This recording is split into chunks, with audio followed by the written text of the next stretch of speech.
एक तिजोरी पकड़कर लाना और उसके इर्द गिर्द नाटक करना, यह राहुल गांधी और कांग्रेस पार्टी को शोभा नहीं देती है।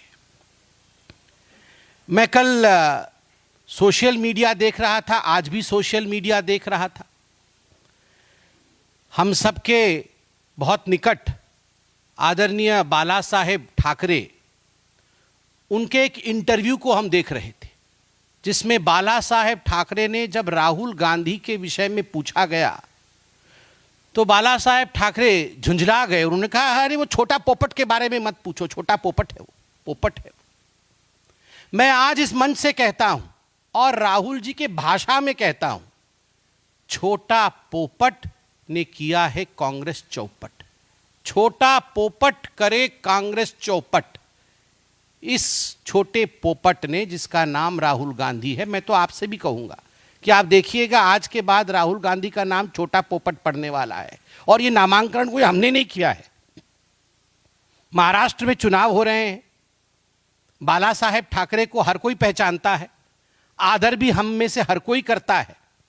बाला साहेब ठाकरे ने राहुल गांधी का नाम छोटा पोपट रखा है और यह नाम आज महाराष्ट्र के हर बच्चे के जुबान पे होगा कि छोटा पोपट करे पार्टी चौपट। और इस छोटे पोपट के प्रेस कॉन्फ्रेंस को हमने आज देखा है। इस छोटे पोपट के लिए मैं कहूंगा कि जाकी रही भावना जैसी, जाकी रही भावना जैसी, वो समझे सेफ का अर्थ तैसी।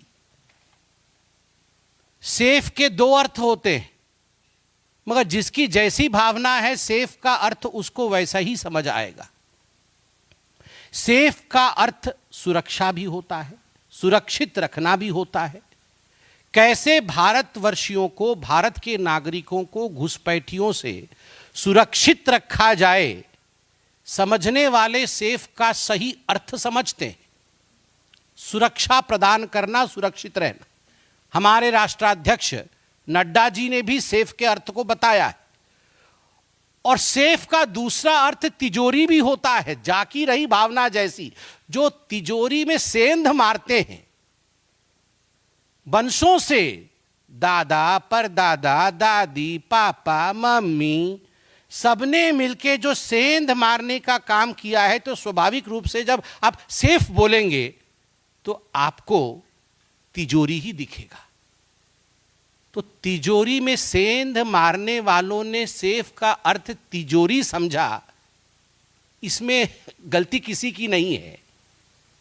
ये गलती उस खानदान की है जिन्होंने बार बार हिंदुस्तान की तिजोरी में सेंध मारने का काम किया है, जिन्होंने बार बार घोटालों पे घोटाले करके हिंदुस्तान को लूटने का काम किया है। चाहे नेशनल हेराल्ड का केस हो, नेशनल हेराल्ड केस में 5,000 करोड़ रुपए का घोटाला, 2G केस में 1,46,000 करोड़ का घोटाला, एंट्रिक्स देवास स्कैम में 1,000 करोड़ का घोटाला, कोल स्कैम में 10 लाख करोड़ से भी अधिक का घोटाला और अगुस्ता वेस्टलैंड में 3,600 करोड़ का घोटाला। ये सब तिजोरी के अंदर इसके धनराशि बंद है। तिजोरी के अंदर गांधी परिवार द्वारा लूटा हुआ पैसा बंद और मां बेटे एक्यूज्ड नंबर 1 और एक्यूज्ड नंबर 2 आज बेल पर बाहर है। उन्होंने पोस्टर दिखाया है तो हम भी पीछे नहीं रहेंगे। ये असली पोस्टर तो ये है। क्या है तिजोरी के अंदर? ये मोटा माल जो गांधी परिवार ने लूटा है वो है तिजोरी के अंदर।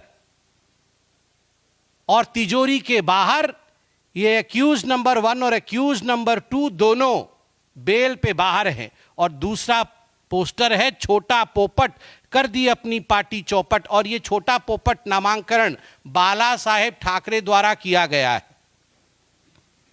बाला साहेब ठाकरे द्वारा ये नामांकन किया गया है। महाराष्ट्र का बच्चा बच्चा, भारतवर्ष का हर कोई बाला साहेब ठाकरे जी का सम्मान करता है। ये नया नामांकन है जो कल सोशल मीडिया में हमने देखा है। छोटा पोपट करे पार्टी चौपट और ये दोनों बेल पे बाहर हैं, दोनों बेल पे बाहर हैं। राहुल जी, आपको याद है ना 2019 के चुनावों से पहले आपने चौकीदार चोर है कह के हंगामा मचाया था, ऐसे ही ड्रामा कर रहे थे। सुप्रीम कोर्ट में कान पकड़कर उठक बैठक करनी पड़ी इस छोटे पोपट को। कान पकड़कर उठक बैठक करवाई सुप्रीम कोर्ट ने। क्षमा याचना की है राहुल गांधी ने सुप्रीम कोर्ट में कि मिलॉर्ड मुझसे गलती हो गई, मुझे माफ कर दीजिए। और यही हश्र आज फिर से होने वाला है। बंधुगण, रोज सुबह मुर्गी अंडे देती है, रोज सुबह मुर्गी अंडे देती है और हर चुनाव से पहले राहुल गांधी मीम देते हैं। मुर्गी अंडे देती है, राहुल गांधी मीम देते हैं, इसमें किसी प्रकार का कोई संशय नहीं है। हरियाणा से पहले जलेबी, याद करिए, हर जगह जलेबी। हरियाणा के चुनाव के नतीजे आए, जलेबी जलेबी जलेबी, सब जगह जलेबी बट रही थी, जलेबी दिख रहा, पूरे जलेबी के मीम से सोशल मीडिया, टीवी इत्यादि सब भर गया। हिमाचल में समोसा, अब जहां जाइए हिमाचल के समोसे की दुकान आप देख सकते हैं, समोसा और रखा हुआ है हर जगह। राहुल गांधी ने दिया है वो मीम मटेरियल, समोसा। यूपी में आलू से सोना, कैसे आलू से सोना बनता है उस विषय में भी राहुल जी ने बताया है। चिप्स की फैक्ट्री भी खोली थी। और मुझे याद है अमेरिका के चुनाव के पहले, पिछली बार जब अमेरिका के चुनाव हुए थे तो मिशेल ओबामा वो कौन सी कढ़ाई में खाना बनाएगी, उत्तर प्रदेश में मैन्युफैक्चर्ड, वो अचानक मिशेल ओबामा खाना बना रही होगी तो देखिएगा अरे ये तो मैन्युफैक्चर्ड इन उत्तर प्रदेश है। याद है ना आपको, कितना मीम बना था उसका। मतलब मुर्गी अंडे देती है, इसमें कोई दो मत नहीं है, और राहुल गांधी मीम देते हैं। और मैं आपको आज लिख के दे रहा हूं, आप लिख के लेके जाइए, 23 तारीख को मीम बनेंगे। तिजोरी खुला और उसमें से कांग्रेस पार्टी 0-0, कुछ निकल नहीं रहा है। नतीजे निकले हैं और कुछ निकल नहीं रहा है। चुनाव के तिजोरी में कांग्रेस पार्टी के पाले में कुछ नहीं पड़ने वाला है। यही सच्चाई आप 23 तारीख को देखने वाले हैं। छोटे मियाँ तो छोटे मियाँ, बड़े मियाँ भी सुभान अल्लाह। मल्लिकार्जुन खड़गे जी भी बोल रहे हैं मैं क्यों पीछे रहूं, मैं भी सांप बोल देता हूं। अरे बीजेपी सांप नहीं है, साफ है, साफ। आपने हमें सांप कहा, कुचलने की बात कही। अगर हमने कह दिया होता तो अभी तक आप यूनाइटेड नेशन और सोरोस अंकल और चाइना सब जगह जाके कंप्लेन कर दिए होते कि डेमोक्रेसी खतरे में है, डेमोक्रेसी खतरे में है। और आप हमें सांप कहेंगे, हमें कुचल देने की बात कहेंगे, मार देने की बात कहेंगे, और हम कुछ ना कहें। हम इतना ही कहेंगे कि ये आपातकाल की मानसिकता है, जिसमें आप अपने विरोधियों को सांप से तुलना करते हैं, और जिनको जनता चुनती है। कई राज्यों में आज भारतीय जनता पार्टी और उनके सहयोगियों की सरकार है।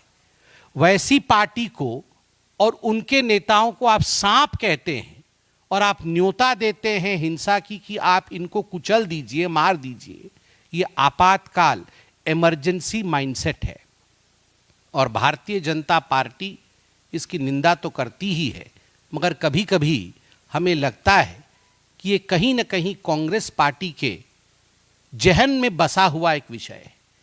वो कभी भी ऑपोजिशन को सहन नहीं कर पाती है। बंधुओं, इन सब का जवाब, जैसे मैंने आपको पोस्टर दिखाया, यही पोस्टर हकीकत है, और इन सब का जवाब राहुल गांधी एवं कांग्रेस पार्टी को झारखंड और महाराष्ट्र की जनता जवाब में 23 तारीख को देगी। बहुत धन्यवाद। कोई प्रश्न हो तो अवश्य पूछें।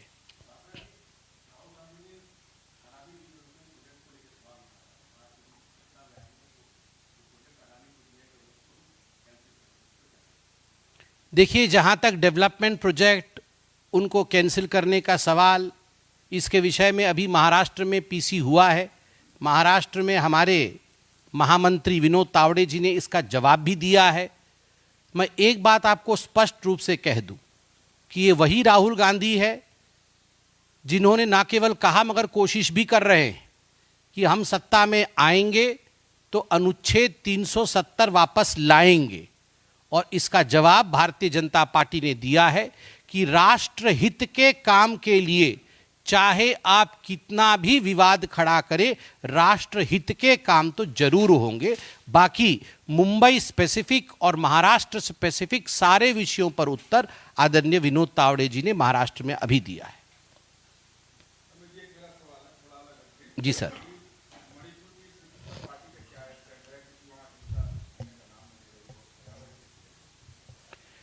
देखिए, मैं इसका आदर करता हूं, सम्मान करता हूं, लोकतंत्र है और आप हमारे केवल अतिथि नहीं हैं, आप केवल पत्रकार नहीं हैं, आप एक स्तंभ है लोकतंत्र के। आपका ये कर्तव्य है, धर्म है कि आप ये प्रश्न पूछें और हमारा भी ये, हमारी जवाबदेही है लोकतंत्र में कि हम जवाब दें।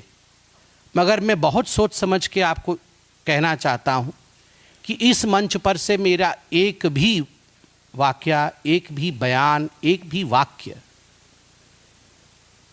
किसी भी तरीके से इंटरप्रेट किया जा सकता है जो कि मुझे लगता है बढ़ती हुई शांति के लिए अनुचित होगा। We have to behave very maturely and I choose to remain silent than to say something and create controversy.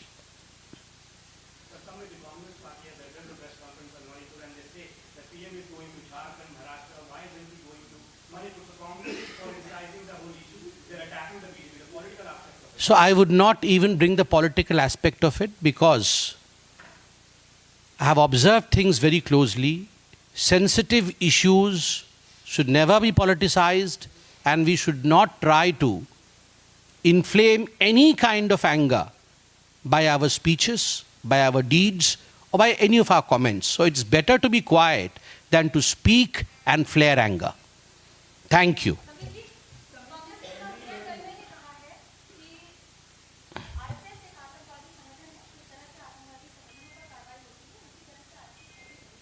Dalvi ji ने कहा है। देखिए, स्वाभाविक है, ये भारतीय जनता पार्टी, संघ, इन सब के विषय में इस प्रकार की भाषा का प्रयोग करना कि भारतीय जनता पार्टी और संघ आतंकवादी संगठन है और उनके खिलाफ कार्यवाही होनी चाहिए, ये कांग्रेस पार्टी और उनके नेताओं के द्वारा दिए गए पहले बयान नहीं। आप याद करिए, इन संस्थाओं का कंपैरिजन राहुल गांधी ने विदेश में जाकर इस्लामिक ब्रदरहुड के साथ भी और ISIS के साथ भी किया हुआ है। मुझे तो दुख इस विषय से लगता है कि बैंड ऑर्गेनाइजेशन से, बैंड इस्लामिक ऑर्गेनाइजेशन से प्रियंका वाड्रा समर्थन मांगती है वायनाड में और यहां उनके नेता भाजपा और संघ के ऊपर उंगली उठाने की हिमाकत करते हैं। जनता जनार्दन है, लोग जानते हैं कि जहां भी साइक्लोन होता है, तूफान होती है, फ्लड्स होते हैं,